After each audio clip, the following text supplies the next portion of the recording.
दोस्तों स्वागत है आपका टुडे न्यूज़ 9 में आपके साथ मैं अबू मोइस मलिक। 27 साल के बाद 27 साल का वनवास झेलने के बाद भाजपा एक बार फिर से दिल्ली में अपनी सरकार बनाने जा रही है। इस बात पर चर्चा करने के लिए किच्छा के पूर्व विधायक राजेश शुक्ला जी आज हमारे साथ मौजूद है। पहले तो राजेश शुक्ला जी का अपने कार्यक्रम में स्वागत करते हैं और बधाई देते हैं कि दिल्ली में जो आपकी बम्पर जीत हुई है उसकी आपको बहुत-बहुत आपको भी बधाई और बहुत-बहुत धन्यवाद। 27 साल के बाद वापसी हो रही है बीजेपी की। तो ये 27 साल की वापसी का जो समय है वो आप वो किन शब्दों में बयाँ करना चाहेंगे? हालाँकि आपको शेरो शायरी में माहिर हैं तो ऐसा कोई शेर सुनाइए तो आपकी जीत वो अच्छे शब्दों में।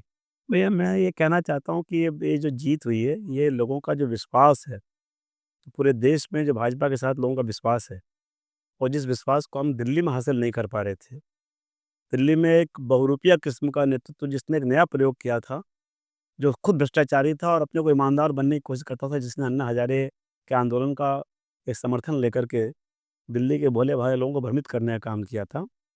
उनकी जो कलई जब उनका शासन चला लगातार, लोगों ने देखा कि जो आदमी कहता था कि फ्लीट नहीं चलनी चाहिए मुख्यमंत्री के साथ सिर्फ एक गाड़ी काफ़ी है, वो लंबी-लंबी फ्लीट लेके चलने लगा। जो कहता था कि सुरक्षा के इतने इंतज़ामात नहीं होने चाहिए, इतने खर्चे होने चाहिए, तो खर्चे करने लगा। जो कहता था कि एक सरकारी छोटे से बंगले में मुख्यमंत्री काम कर सकता था, उसने करोड़ों रुपए से एक शीश महल वहाँ बनवाया, उसने घोटाला किया और इस तरह से नाना प्रकार की ऐसी बातें की जिससे जनता का विश्वास धीरे-धीरे उनसे भंग हो गया और लोगों को लगा कि हमने भारतीय जनता पार्टी को ना लाके गलती की है और अगर हमें राष्ट्र की मुख्य धारा में आगे बढ़ना है और दिल्ली को भी उन सब चीज़ों से लैस करना है जिससे वंचित हो रही है प्रदेश में केजरीवाल जी के रहते। इस कारण से भी लोगों का विश्वास भाजपा के प्रति बढ़ा और सबसे बड़ी बात तब हुई जब इन लोग भ्रष्टाचार के आरोप सिद्ध हुए और जेल गए और जेल जाते समय भी इनकी कुर्सी से जो मोह था, मैं देखा बड़े-बड़े भ्रष्टाचारी नेता या अफ़सर जब जेल जाते हैं तो वो अपनी कुर्सी छोड़ देते हैं। कई लोगों ने राजनीति में आदर्श भी दिया कि हम पे झूठा इल्ज़ाम लगाया, मैं जेल जा रहा हूँ और मैं जेल जा रहा हूँ या जा रही हूँ इसलिए मैं एक कुर्सी त्यागती हूँ, अब मैं अपने को प्रूव करूँगा या करूँगी तभी लौट के आऊँगी। आपने देखा होगा इवन उमा भारती जी पर जब एक आरोप लगा था, तो वो सीएम थी और सीएम रहते उन्होंने कहा नहीं, मैं सीएम रहते जेल नहीं जाऊँगी, मैं कोर्ट नहीं जाऊँगी, मैं पहले इस्तीफ़ा दूँगी और मैं अपने को साबित करूँगी। लेकिन केजरीवाल जी ने इतने तमाम आरोपों और तमाम चीज़ों के बाद जिस तरीके से वो जेल गए और जेल में से सरकार चलाने की कोशिश की, उससे जो एक सेक्शन इस देश का ख़ासतौर से दिल्ली का एक गरीब तबका, जो उनसे ये मान के जुड़ा था कि ये आदमी ईमानदार है, उसके सपने टूटे और उनको इसकी असलियत पता चली और यही कारण है कि इस बार की जो जीत हुई है, हम लोग भी चुनाव में गए थे वहाँ, पार्टी ने हमें भी लास्ट के हफ्ते में वहाँ लगाया था, कुछ विधानसभाओं में। हमें लगता था कि सरकार आ रही है, लेकिन इतना बड़ा अंतर आएगा, ये नहीं लगता था। आप ये नहीं मान रहे। हम नहीं मानते थे कि 50 सीटें जीत जाएँगे, हमें लगता था ज़्यादा से ज़्यादा हम 38-40 तक पहुँचेंगे या 42 तक पहुँच जाएँगे, इससे ज़्यादा नहीं। लेकिन अगर 50 सीटों तक हम आगे चल रहे हैं, इट मीन्स कि एक ब्लस्टर हुआ है, बहुत बड़ी जीत है ये, एक एक तरह का ब्लास्ट है ये और ये जीत साबित करती है कि आप बहुत दिनों तक लोगों को भ्रमित करके या गुमराह करके शासन नहीं कर आम सकते। आदमी के मुखिया जी। अरविंद केजरीवाल भी अपनी सीट हार गए हैं। तो एक होती है पराजय और एक होती है कि पार्टी का मुखिया ही अपनी सीट हार जाए। तो आपको क्या लगता है आम आदमी का मनोबल इस वक़्त कहाँ होगा? देखिए, मेरा ये मानना है कि कई बार सरकारों का समर्थन नहीं आ पाता, हमारी सीटें कम रह जाती हैं, लेकिन ये तय है कि जो स्टेट का मुखिया होता है, जो बड़े लीडर्स होते हैं, हमेशा जीतते हैं। लेकिन जब पार्टी भी हारे और लीडर भी हार जाए, तो इसका मतलब साफ है कि मैंडेट बिल्कुल आपके खिलाफ है। लोग ना आपको देखना चाहते हैं, ना आपकी पार्टी को देखना चाहते हैं। याद होगा आपको, एक बार जब इंदिरा जी ने संजय गांधी के साथ मिलकर इमरजेंसी लगाई थी देश पर, तो देश में इतना आक्रोश था इंदिरा गांधी के प्रति कि कांग्रेस को तो नेस्तनाबूद किया ही, इंदिरा गांधी को स्वयं रायबरेली से और संजय गांधी को अमेठी तक से हरा दिया था। याद होगा उसमें केसी पंजी यहाँ हारे थे भारत भूषण जी से, क्योंकि एक साधारण कार्यकर्ता थे भारत भूषण जी। तो ये साबित करता है कि लोग लोग इस हद तक आपसे नाराज़ थे कि आपकी सूरत नहीं देखना चाहते थे और आपकी पार्टी की सूरत नहीं देखना चाहते थे। तो इसका मायने है, इसे समझना चाहिए कि आप अगर किसी के विश्वास को तोड़ेंगे, क्योंकि एक तो जनरल हो गया, चलो जी ये खराब है हमें लाओ, हम खराब है इन्हें लाओ। एक आप ये कहकर आते हैं कि नहीं, हम भ्रष्टाचार मिटाने के लिए आए हैं। अन्ना हज़ारे के आंदोलन से आप पैदा हुए। आप कहते थे कि हम आम आदमी की तरह सरकार चलाएँगे, आम आदमी की पार्टी हमारी पार्टी से उसका नाम रखा आम आदमी पार्टी। और आम आदमी के नाम पर चुनाव जीतकर जो ख़ास बन गए और जिस तरीके से लूट-खसोट मचाई, उससे दिल्ली का आम नागरिक इनसे नाराज़ था, चाहे वो भाजपा का समर्थक रहा हो या ना रहा हो।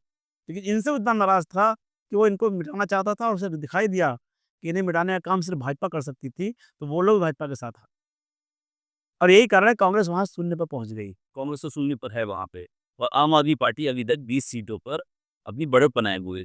अभी तक कंफर्म नहीं हुआ है कि कितनी सीटें उन्होंने जीती हैं। जिस तरह से आम आदमी पार्टी का एक तरह से सुपड़ा साफ होता हुआ नज़र आ रहा है, तो आपके पास अच्छा अनुभव है राजनीति का और जैसा कि आपने बताया कि आपको दिल्ली बुलाया गया था कैंपेनिंग के लिए, तो आप पर्सनल अनुभव के आधार पे बताइए कि आम आदमी की इतनी बड़ी हार का क्या मतलब हो सकता है और क्या कारण हो सकता है? देखिए, मेरा ये मानना है कि केजरीवाल जी जब पहली बार आए थे, तो उन्होंने एक ऐसा आदर्श प्रस्तुत करने की कोशिश की थी भारत की राजनीति में।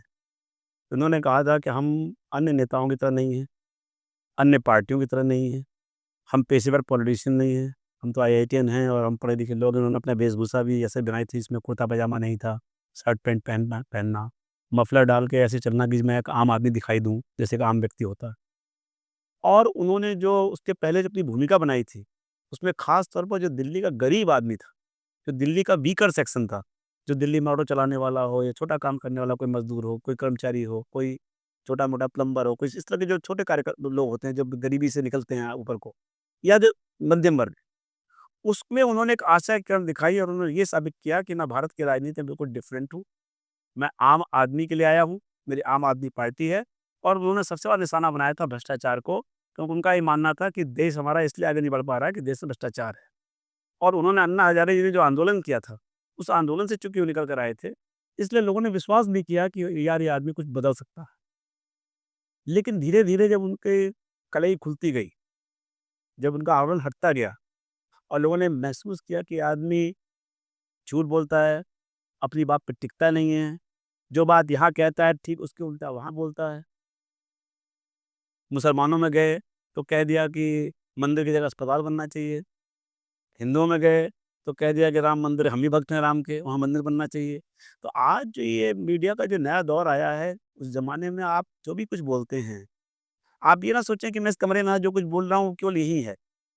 ये पूरे देश में जा सकता है और जाता है। जाता है, जाता है। तो इससे ये हुआ कि जो लोग उन पर बहुत अटूट विश्वास करते थे, धीरे-धीरे उनका विश्वास भंग हुआ। जो लोग ये समझते थे ये बहुत नैतिक व्यक्ति है, जैसा मैंने अभी कहा आपसे हुँ।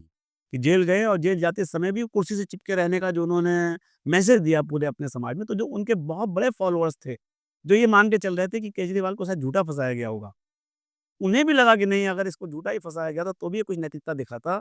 लेकिन ये आदमी कुर्सी का इतना लोभी है कि ये पूरे हिंदुस्तान में पहला रिकॉर्ड बनाने जा रहा है कि जेल के अंदर से मुख्यमंत्री सरकार चलाए। ऐसा तो लालू यादव ने भी नहीं किया। जब वो उन पर आरोप लगे, उनको जेल जाना पड़ा, तो भले उन्होंने राजनीतिक मर्यादा तोड़ करके अपनी पत्नी को मुख्यमंत्री बना दिया, लेकिन कम से कम मुख्यमंत्री पद की इतनी लाज रखी कि कोई मुख्यमंत्री जेल नहीं गया। लेकिन जिस तरीके से इन्होंने किया, उससे इनके प्रति एक मोहभंग हुआ। दूसरा, भारतीय जनता पार्टी ने जितनी इनके बीच में जो आपसी मतभेद थे, जो गुटों में भाजपा बटी हुई थी, हमारे राष्ट्रीय नेतृत्व ने सभी नेताओं को बिठा करके एक ऐसी स्ट्रेटजी बनाई, जिससे उन्होंने गुटबाजी खत्म की, भाजपा को एक किया। और दूसरा, जो ज़मीनी मुद्दे थे, जैसे एक कहते थे कि हम हर मोहल्ले में मोहल्ला क्लिनिक बनाएँगे। आंकड़े पेश किए गए कि इतने साल के लगातार शासन में ये जितने इन्होंने कहा था उसका 1/3 भी नहीं बना नहीं, पाए। उनकी हाँ का एक कारण ये भी तो हो सकता है कि मीडिया का उनके लिए दुष्प्रचार। आइए बताएँ कि मीडिया ने ही तो इनको पैदा किया था।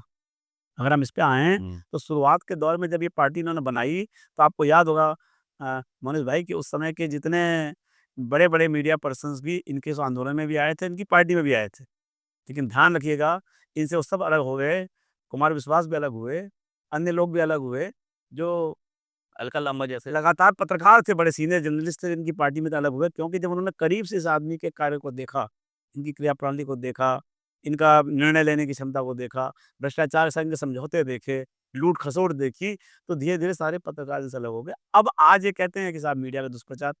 मीडिया तो देखिए दर्पण है, हम जैसे होंगे वैसे दिखाई देंगे।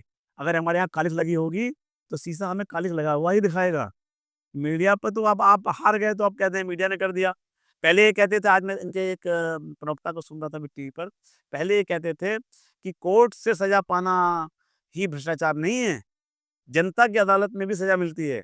और अगर जनता की अदालत से अगर अगर किसी को हरा दिया गया, किसी पार्टी को हरा दिया गया, इसका मतलब कि वो सिद्ध हो गया जनता कि ने वो आदमी स्वीकार गलत नहीं था। किया, तो जनता आज मैं पूछना चाहता हूँ कि आज जनता ने आपका सूपड़ा साफ कर दिया, आपको 20 सीटों पर समेट दिया, तो अब आप कह रहे हो कि किसी कोर्ट से सिद्ध नहीं हुआ।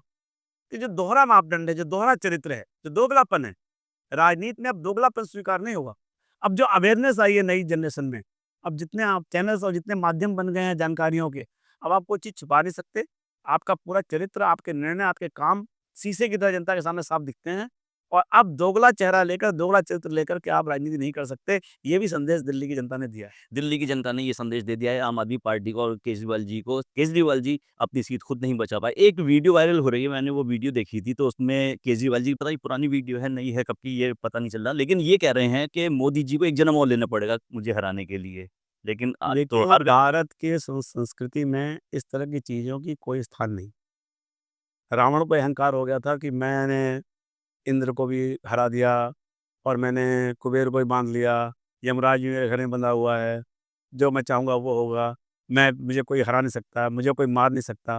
हिरण्यकश्यप ने तो ये आशीर्वाद ले लिया था कि मैं दिन में ना मारा जाऊँ, ना रात में मारा ना जाऊँ, बाहर मारा जाऊँ, ना भीतर मारा ना धरती मारा जाऊँ, ना आकाश में मारा जाऊँ, ठीक है, उसका भी वध किया गया, उसका भी मेरा कहने का मतलब ये है कि अहंकार का कोई स्थान लोकतंत्र में नहीं। जिस चीज़ का निर्णय मेरे हाथ में नहीं, जनता को निर्णय करना है, आप कैसे कह रहे हैं कि मोदी जन्म लेना पड़ेगा? मैं तो कहता हूँ कि लोकतंत्र में कुछ भी संभव है, कोई हार सकता है, कोई जीत सकता है, लेकिन हाँ, जनता के निर्णय को सर माथे देना चाहिए, जनता के निर्णय को स्वीकार करना चाहिए और कभी भी राजनीति में अहंकार नहीं बोलना चाहिए क्योंकि अहंकार तो रावण का नहीं रहा, तो केजरीवाल जी क्या रहता? अहंकार तो रावण का नहीं रहा, तो केजरीवाल जी का क्या रहेगा? जैसा कि आपने देखा, हमारे साथ इच्छा के पूर्व विधायक राजेश शुक्ला जी मौजूद थे और इन्होंने दिल्ली विधानसभा को लेकर अपनी राय रखी। इन्होंने बताया कि आखिर क्या वजह थी जिसकी वजह से एक समय मुख्यमंत्री रहे और जनता के चहेते रहे अरविंद केजरीवाल चुनाव हार गए, खुद अपनी सीट से चुनाव हार गए हैं। और ये भी बताया इन्होंने कि जब जनता पसंद करती है तो सिर पर बैठाती है और जब जनता पसंद नहीं करती तो बिल्कुल अर्श से लाकर फर्श पर पटक देती है। ऐसे ही कार्यक्रम में और चुनाव होते हैं, हम बात करते हुए चलेंगे। राजेश शुक्ला जी के पास हम फिर जाते रहेंगे, बात करते रहेंगे और आपको सारी अपडेट देते रहेंगे। तब तक हमसे जुड़े रहिए और देखते रहिए टुडे न्यूज़ 9।